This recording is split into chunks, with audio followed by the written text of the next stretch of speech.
जिस दिन तुमने हाथ उठाना सीख लिया ना, सारी समस्याओं का समाधान उस दिन हो जाएगा।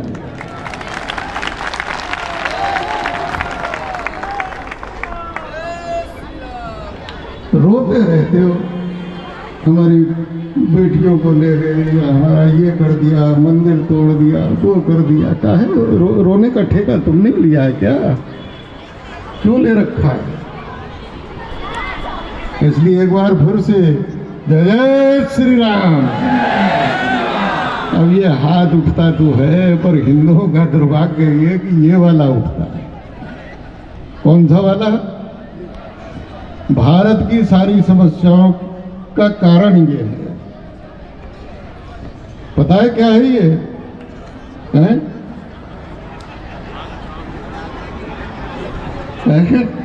समझ रहे हो? समझदार हो। सारी समस्याओं का कारण ये है, ये वाला नहीं भाई। और इसमें दूसरी बात भी है, ये फैला हुआ है, बटा हुआ है। हम दो जातियों में बटे हुए हैं, अगड़े हैं, पिछड़े हैं, ऊंच है, नीच है।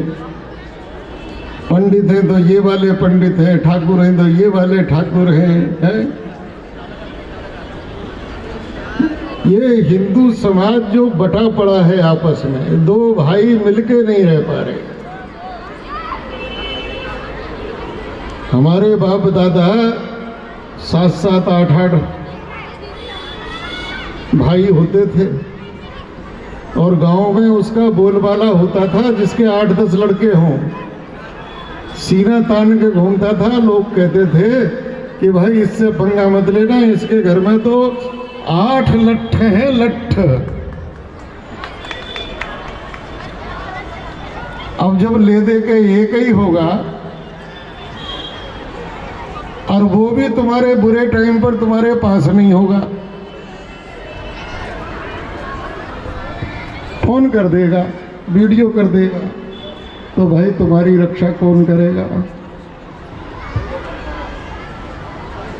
इसलिए ये जो हिंदू समाज में जातियां हैं, अगड़े पिछड़े की, जिस दिन हिंदू समाज इन जातियों को उठाकर किनारे पे रख दे। देखो, हमारे हिंदू समाज में, सनातन हिंदू समाज में जातियां नहीं थी। अच्छा, रामायण पढ़ते हो? रामायण में बताओ भाई, राम के नाम के आगे क्या लिखा हुआ है? दशरथ जी के, सुमंत्र जी के, इतना बड़ा महापंडित था रावण, उसके नाम के सामने क्या शर्मा लिखा हुआ है क्या? महाभारत में युधिष्ठिर है, अर्जुन है, दुर्योधन है, कर्ण है, तमाम है। किसी के सामने यादव लिखा हो, किसी के सामने कुशवाहा लिखा हो, किसी के सामने कुछ लिखा है, वर्मा शर्मा कुछ लिखा है, अग्रवाल वग्रवाल कुछ लिखा है क्या? जब हमारे महापुरुष नहीं लिखते थे तो तुम कहां से लिखने लगे? हमारे शास्त्रों में नहीं था, हमारी संस्कृति में नहीं था, तो तुम्हारे जीवन में कहां से आ गया? अच्छा, एक बात बताओ भाई, ये गाजियाबाद का सम्मेलन हो रहा है, वैशाली का। अरे हमको तो अपने उत्तराखंड का लग रहा है भाई। यहाँ तो सब उत्तराखंड दिखाई दे रहा है। कहीं ऐसा तो नहीं कि वैशाली वाले उत्तराखंड से भीड़ ले आए हों, क्योंकि हम तो नहीं कर पा रहे उत्तराखंड से।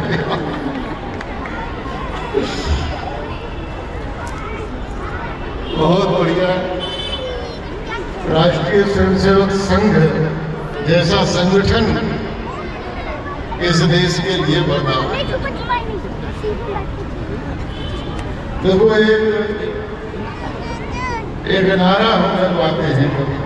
अच्छा, एक बार तो सारी समस्याओं का उस दिन हल हो जाएगा जिस दिन हम ये हिंदू समाज एकजुट हो जाएगा। हिंदू के नाम पर राजनीतिक रूप से आप अलग अलग रहो, हमें कोई आपत्ति नहीं, कोई किसी भी पार्टी को वोट दे, किसी भी पार्टी का कार्यकर्ता रहे, लेकिन जब धर्म की बात आए और देश की बात आए तब कोई राजनीति नहीं होनी चाहिए, तब धर्म और देश आगे होना चाहिए। मैं तो केवल बातें करूंगा। अभी रो रहे थे लव जिहाद, लव जिहाद। देखो मुसलमान तो वो कर रहा है जो उसका धर्म कहता है, ऐसे हम गाली नहीं। लेकिन ये बताओ यहाँ कितने लड़के ऐसे हैं युवा जिनकी शादी नहीं हुई है? मेरा हाथ उठाओ जिनकी शादी नहीं हुई। हाँ, एक 5 साल के बच्चे ने भी उठाया है।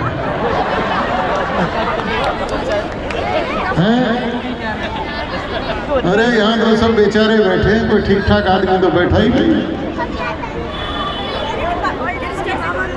भाई हमारे देश के नौजवान या तुम्हारे घर के लड़के, उनमें इतनी ताकत नहीं है कि उनके घर की लड़की अपने घर में ले आए। क्यों नहीं ला सकता? लड़की के साथ वंश नहीं आता, वंश तो लड़के से ही चलता है। लड़की जिस घर में चली जाती है उसी घर का गोत्र उसका हो जाता है। तो ये समस्या उधर से क्यों है? हमारी तरफ से क्यों नहीं हो सकती? कल को मुसलमान क्यों नहीं चौराहे पर धरना दे कि साहब हमारी लड़कियों को हिंदू ले जा रहा है? कौन सी आफत है? क्यों नहीं लाते? और एक बात मैं बताऊं, बढ़िया भोजन बनाए थे और बढ़िया खूबसूरत होगी। जानते हो क्यों खूबसूरत होगी? क्योंकि मुगल काल में जो हमारे अच्छे अच्छे परिवार थे, हमारी अच्छी रक्त वंश परंपरा थी, उनको मुसलमानों ने, मुगलों ने मार मार कर मुसलमान बनाया था। तो भाई ये दोनों तरफ से शुरू होना चाहिए। मोबाइल में इनकमिंग भी है तो आउटगोइंग दोनों होनी चाहिए, तभी मोबाइल का फायदा है। लाओ, मैं कम से कम बहुत ऐसे करा भी चुका हूं और बहुत परिवारों को जानता हूं कि जिस परिवार में मुसलमान लड़की आई हिंदू के घर, उस परिवार को भी ठीक से पूजा पाठ करना सिखा दिया उसने। कोई बुराई नहीं है, क्यों नहीं कर सकते? ये रोने का ठेका हमने नहीं ले रखा। ये रोने की आदत हिंदू को त्यागनी पड़ेगी। आज बैठ के रो रहा है। अरे देश के अंदर आज भी तुम 70% तो हो या नहीं हो? बोलो, हो या नहीं हो? और 20-25% से डरे बैठे हो। क्या तुम्हारे अंदर, तुम्हारी छाती में बल नहीं है? तुम्हारे हाथों में ताकत नहीं है? 70% होकर भी तुम रो रहे हो। ये रोने की आदत कब जाए? गर्व होना चाहिए कि हम धर्म का पालन करते हैं। हम उस धर्म, उसको हम धर्म नहीं कह सकते, वो धर्म नहीं है। धर्म तो वही होता है जो कहता है प्राणियों में सद्भावना हो और विश्व का कल्याण।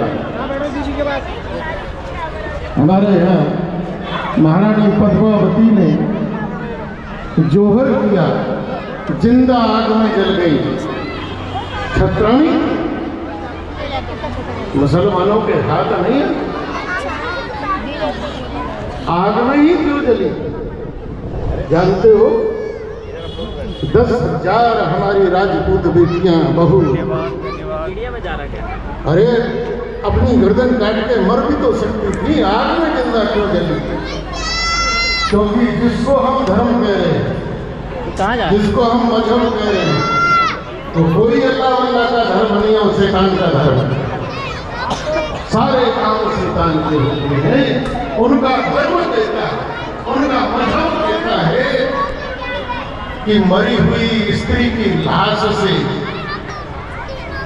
और पुरुष संयोग करता है तो खुदा प्रसन्न होता है और उनके यहाँ जो होता है।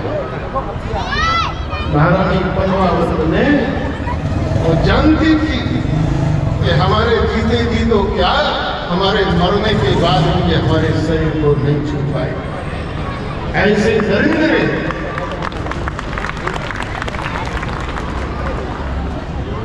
वो महारानी पद्मावती का जौहर आजकल हमारी बेटियों में कहां चला गया?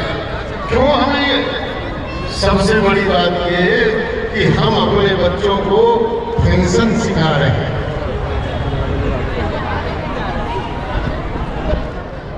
गेमों में भेज रहे हैं। नहीं वो नहीं आएगा। सत्यवीर जी है। हाँ सारे लोग हैं उसमें। अरे अभी हम लोग नाश्ता वास्ता सब बड़े अच्छे हैं।